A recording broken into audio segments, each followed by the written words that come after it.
Hello दोस्तों, स्वागत है आपका अपने यूट्यूब चैनल एसएससी पुरम 24/7 में। रेलवे ग्रुप डी एग्ज़ाम 2022 का आज पार्ट 3 है।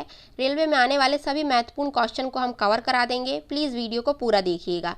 यदि चैनल पे नए हैं तो चैनल को सब्सक्राइब करें और बेल आइकन को भी ज़रूर प्रेस करें, और पार्ट 2 का लिंक आपको डिस्क्रिप्शन बॉक्स में मिल जाएगा। चलिए शुरू करते हैं। आज का पहला क्वेश्चन है आपका, भारत की पहली आदिवासी महिला राष्ट्रपति कौन बनी है? भारत की पहली आदिवासी महिला राष्ट्रपति कौन बनी है? तो सही आंसर है इसका ऑप्शन ए, द्रौपदी मुर्मू। भारत की पहली आदिवासी महिला राष्ट्रपति हैं। ये उड़ीसा की नेता हैं और ये झारखंड की राज्यपाल भी रह चुकी हैं, और ये 15वें नंबर की राष्ट्रपति बनी है। और उपराष्ट्रपति कौन है? जगदीप धनखड़। ये भी आपको याद रखना है। चलिए नेक्स्ट क्वेश्चन की तरफ चलते हैं। नेक्स्ट क्वेश्चन है आपका, खेलो इंडिया यूथ गेम्स 2022-23 की मेजबानी कौन सा राज्य करेगा? तो सही आंसर है इसका ऑप्शन बी, मध्य प्रदेश। खेलो इंडिया यूथ गेम्स 2022-23 की मेजबानी मध्य प्रदेश करेगा। और मध्य प्रदेश के सीएम कौन है? शिवराज सिंह चौहान। और यहाँ के गवर्नर हैं मंगूभाई छगनभाई पटेल। चलिए नेक्स्ट क्वेश्चन की तरफ चलते हैं। नेक्स्ट क्वेश्चन है आपका, हाल ही में किस देश के वैज्ञानिक ने दुनिया का पहला कृत्रिम भ्रूण तैयार किया है? हाल ही में किस देश के वैज्ञानिक ने दुनिया का पहला कृत्रिम भ्रूण तैयार किया है? तो सही आंसर है इसका ऑप्शन बी, इजराइल। इजराइल देश के वैज्ञानिक ने हाल ही में पहला कृत्रिम भ्रूण तैयार किया है। इजराइल में बेइज़मान इंस्टीट्यूट के वैज्ञानिकों ने दुनिया का पहला कृत्रिम भ्रूण तैयार किया है। चलिए नेक्स्ट क्वेश्चन की तरफ चलते हैं। नेक्स्ट क्वेश्चन है आपका, मिस इंडिया यूएसए 2022 का खिताब किसने जीता है? तो मिस इंडिया यूएसए 2022 का खिताब जीता है ऑप्शन सी, आर्या बालबेकर ने। ये वर्जीनिया में रहने वाली भारतीय मूल की आर्या बालबेकर हैं। इन्होंने मिस इंडिया यूएसए 2022 का खिताब जीता है। चलिए नेक्स्ट क्वेश्चन की तरफ चलते हैं। नेक्स्ट क्वेश्चन है आपका, रोलैक्ट एक्ट कब पारित हुआ था? रोलैक्ट एक्ट कब पारित हुआ था? तो सही आंसर है ऑप्शन सी, 1919 में रोलैक्ट एक्ट पारित हुआ था। 1925 में काकोरी ट्रेन डकैती हुई थी। 1922 में चोरी चोरा कांड हुआ था। और 1930 में गांधी जी ने दांडी यात्रा की थी 78 लोगों के साथ। ये भी आपको याद रखना है। आईएमपी क्वेश्चन एग्जाम में आ सकता है, नोट कर लीजिएगा। चलिए नेक्स्ट क्वेश्चन की तरफ चलते हैं। नेक्स्ट क्वेश्चन है आपका, 2025 तक विश्व का पहला तैरता हुआ शहर किस देश में बनेगा? 2025 तक विश्व का पहला तैरता हुआ शहर किस देश में बनेगा? तो सही आंसर है इसका ऑप्शन बी, दक्षिण कोरिया में बनेगा। दक्षिण कोरिया के राष्ट्रपति हैं मून जे इन, और यहाँ की राजधानी है सियोल। यहाँ की मुद्रा है वॉन। दक्षिण कोरिया के राष्ट्रपति हैं मून जे इन, और यहाँ की राजधानी है सियोल, और यहाँ की मुद्रा है वॉन, दक्षिण कोरियाई वॉन। चलिए नेक्स्ट क्वेश्चन की तरफ चलते हैं। नेक्स्ट क्वेश्चन है आपका, ईरान की मुद्रा को किस नाम से जाना जाता है? ईरान की मुद्रा को किस नाम से जाना जाता है? तो सही आंसर है आपका ऑप्शन ए, तोमान। ईरान की मुद्रा को तोमान नाम से जाना जाता है। और ईरान की पुरानी मुद्रा का नाम क्या था? रियाल, और अब बदल के क्या हो गई है? तोमान। ईरान की सांसद का नाम है मजलिस, और मालदीव की सांसद का नाम भी मजलिस है। चलिए नेक्स्ट क्वेश्चन की तरफ चलते हैं। नेक्स्ट क्वेश्चन है आपका, सलमा बांध कहाँ स्थित है? सलमा बांध कहाँ स्थित है? तो सही आंसर है इसका ऑप्शन सी, अफगानिस्तान में। सलमा बांध अफगानिस्तान में स्थित है। अफगानिस्तान के राष्ट्रपति का नाम है मुल्ला बरादर, और वहाँ के प्रधानमंत्री हैं मुल्ला मोहम्मद हसन अखुंद। और बांग्लादेश के राष्ट्रपति का नाम है अब्दुल हामिद, और वहाँ के प्रधानमंत्री हैं शेख हसीना।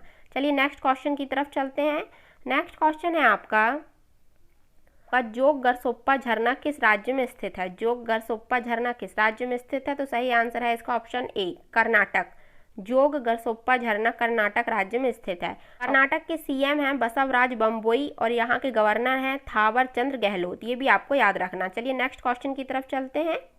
नेक्स्ट क्वेश्चन है आपका, अंधकार महाद्वीप के नाम से किसे जाना जाता है? अंधकार महाद्वीप के नाम से जाना जाता है ऑप्शन बी, अफ्रीका को। अंधकार महाद्वीप के नाम से अफ्रीका महाद्वीप को जाना जाता है। और दक्षिण अफ्रीका की राजधानी है प्रिटोरिया, और यहाँ की मुद्रा है रेंड। ये आपको याद रखना है। चलिए नेक्स्ट क्वेश्चन की तरफ चलते हैं। नेक्स्ट क्वेश्चन है आपका, विश्व में ऊन का सबसे बड़ा उत्पादक देश कौन सा है? पूरे विश्व में ऊन का सबसे बड़ा उत्पादक देश कौन सा है? तो सही आंसर है ऑप्शन सी, ऑस्ट्रेलिया। विश्व में ऊन का सबसे बड़ा उत्पादक देश ऑस्ट्रेलिया है। और भारत में ऊन का सबसे बड़ा उत्पादक राज्य पूछता है तो वो है राजस्थान। ये भी आपको याद रखना। चलिए नेक्स्ट क्वेश्चन की तरफ चलते हैं। नेक्स्ट क्वेश्चन है आपका, विश्व में कोयले का सबसे बड़ा उत्पादक देश कौन सा है? पूरे विश्व में कोयले का सबसे बड़ा उत्पादक देश कौन सा है? तो सही आंसर है ऑप्शन ए, चीन। विश्व में कोयले का सबसे बड़ा उत्पादक देश चीन है। चीन विश्व का सबसे बड़ा चावल उत्पादक देश है। चीन ने चंद्रमा पर जाकर मक्का भी उगाया है। ये भी आईएमपी क्वेश्चन है, याद कर लीजिएगा आप कि चीन ने चंद्रमा पे जाकर मक्का मतलब जो भुट्टा होता है उसको उगाया है। चलिए नेक्स्ट क्वेश्चन की तरफ चलते हैं। नेक्स्ट क्वेश्चन है आपका, खासी और गारो जनजाति मुख्य रूप से किस राज्य में निवास करती है? खासी और गारो जनजाति मुख्य रूप से किस राज्य में निवास करती है? तो सही आंसर है ऑप्शन ए, मेघालय। खासी और गारो जनजाति मेघालय में निवास करती है और मेघालय के सीएम हैं कॉनराड संगमा और यहाँ के गवर्नर हैं सत्यपाल मलिक। और आगे भी देख लेते हैं अपन कि असम के सीएम कौन है। असम के सीएम हैं हिमंता बिस्वा शर्मा और गवर्नर है जगदीश मुखी। मणिपुर के सीएम है एन वीरेन सिंह और गवर्नर हैं श्रीला गणेशन। और सिक्किम के सीएम है पीएस गोलय और गवर्नर हैं गंगा प्रसाद। ये भी आप याद रखिएगा। चलिए नेक्स्ट क्वेश्चन की तरफ चलते हैं। नेक्स्ट क्वेश्चन है आपका, भारत का पहला ग्रीन हाइड्रोजन प्लांट कहाँ है? भारत का पहला ग्रीन हाइड्रोजन प्लांट कहाँ है? तो सही आंसर है ऑप्शन ए, मथुरा। भारत का पहला ग्रीन हाइड्रोजन प्लांट मथुरा में है और मथुरा उत्तर प्रदेश में है। उत्तर प्रदेश के सीएम है योगी आदित्यनाथ और वहाँ के गवर्नर हैं आनंदीबेन पटेल। चलिए नेक्स्ट क्वेश्चन की तरफ चलते हैं। नेक्स्ट क्वेश्चन है आपका, माइंड मास्टर पुस्तक किसकी आत्मकथा है? माइंड मास्टर पुस्तक किसकी आत्मकथा है? तो सही आंसर है आपका ऑप्शन बी, विश्वनाथ आनंद की है ये पुस्तक माइंड मास्टर। और विश्वनाथ आनंद भारत शतरंज खिलाड़ी हैं और अंतर्राष्ट्रीय ग्रैंड मास्टर एवं पूर्व विश्व चैंपियन भी रह चुके हैं। नेक्स्ट क्वेश्चन है आपका, चमत्कार सचिन पुस्तक के लेखक कौन है? चमत्कार सचिन पुस्तक के लेखक हैं ऑप्शन सी, लोकेश थानी चमत्कार सचिन पुस्तक के लेखक हैं। और the God of small things, ये भी आईएमपी पुस्तक है।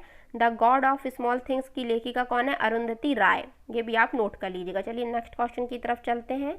नेक्स्ट क्वेश्चन है आपका, एशियाई सब्जी अनुसंधान केंद्र कहाँ पर स्थित है? एशियाई सब्जी अनुसंधान केंद्र कहाँ स्थित है? तो सही आंसर है इसका ऑप्शन ए, ताइवान। एशियाई सब्जी अनुसंधान केंद्र ताइवान में स्थित है। और भारतीय सब्जी अनुसंधान केंद्र जो है वो है वाराणसी में। भारतीय सब्जी अनुसंधान संस्थान वाराणसी में है। चलिए नेक्स्ट क्वेश्चन की तरफ चलते हैं। नेक्स्ट क्वेश्चन है आपका, रग्बी फुटबॉल के प्रत्येक पक्ष में कितने खिलाड़ी होते हैं? रग्बी फुटबॉल के प्रत्येक पक्ष में 15 खिलाड़ी होते हैं। सही आंसर हो जाएगा ऑप्शन डी। और रग्बी लीग फुटबॉल आमतौर पर रग्बी लीग कहा जाता है। एक पूर्ण संपर्क खेल एक आयताकार घास के मैदान पर 15 खिलाड़ियों की 2 टीमों द्वारा खेला जाता है। और 5 खिलाड़ी होते हैं आपके बास्केटबॉल में, 7 खिलाड़ी होते हैं आपके कबड्डी में और हैंडबॉल में, और 11 खिलाड़ी होते हैं आपके फुटबॉल, क्रिकेट और हॉकी में। ये भी आप याद रखिएगा। चलिए नेक्स्ट क्वेश्चन की तरफ चलते हैं। नेक्स्ट क्वेश्चन है आपका, पोलो में कितने खिलाड़ी होते हैं? पोलो में कितने खिलाड़ी होते हैं? तो इसमें होते हैं ऑप्शन सी, 4 खिलाड़ी होते हैं पोलो में।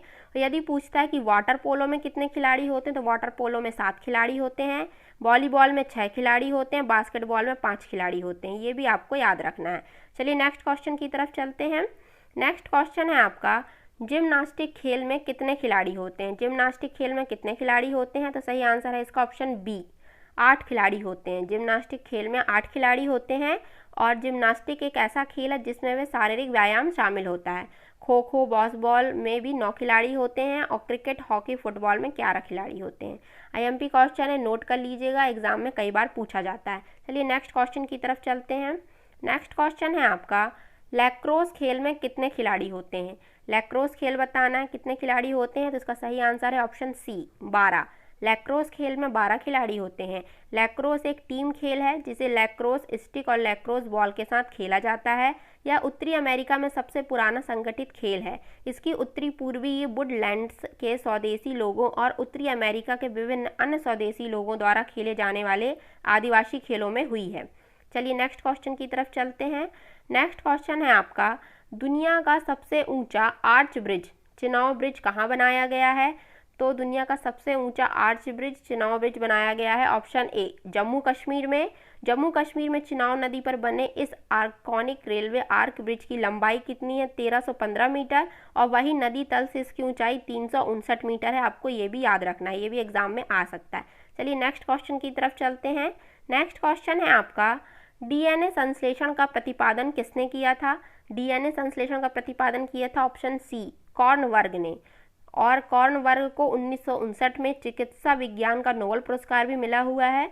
डीएनए संरचना का मॉडल वाटसन और क्रिक ने दिया था। ये भी आप याद रखिएगा, कई बार पूछा जाता है कि डीएनए संरचना का मॉडल किसने दिया था, तो वो दिया था वाटसन और क्रिक ने। आईएमपी क्वेश्चन है, ये भी परीक्षा की दृष्टि से याद रखिएगा आप। चलिए नेक्स्ट क्वेश्चन की तरफ चलते हैं। नेक्स्ट क्वेश्चन है आपका, साबूदाना किससे बनाया जाता है? साबूदाना किससे बनाया जाता है? तो सही आंसर है इसका ऑप्शन बी, साइकस। साबूदाना साइकस से बनाया जाता है। भारत में साबूदाने का उत्पादन सबसे पहले तमिलनाडु के सेलम में हुआ था, ये आपको याद रखना है। चलिए नेक्स्ट क्वेश्चन की तरफ चलते हैं। नेक्स्ट क्वेश्चन है आपका, शुष्क HCl गैस के संपर्क में लाए जाने पर सूखे नीले लिटमस पेपर के रंग पर क्या असर होगा? उसका रंग नहीं बदलेगा, उसका रंग लाल कर देगा, या उसका रंग गुलाबी हो जाएगा, या वे बेरंग हो जाएगा। तो सूखे HCl गैस के संपर्क में अगर हम नीले लिटमस पेपर को लाते हैं तो उसका रंग क्या होगा? नहीं बदलेगा। और उसी की जगह अगर यहाँ पे शुष्क की जगह जलीय लिखा होता कि जलीय HCl के संपर्क में लाने पर क्या होता है?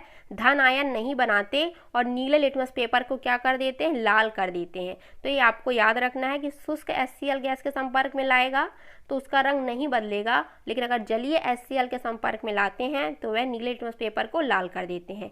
ये थे आज के टॉप 25 प्रश्न। यदि आपको हमारे प्रश्नों की क्वालिटी पसंद आई हो तो प्लीज़ वीडियो को लाइक और सब्सक्राइब करें और ज़्यादा से ज़्यादा दोस्तों में शेयर करें। यदि चैनल पर नए हैं तो बेल आइकन पर भी ज़रूर प्रेस करें। Thank you for watching.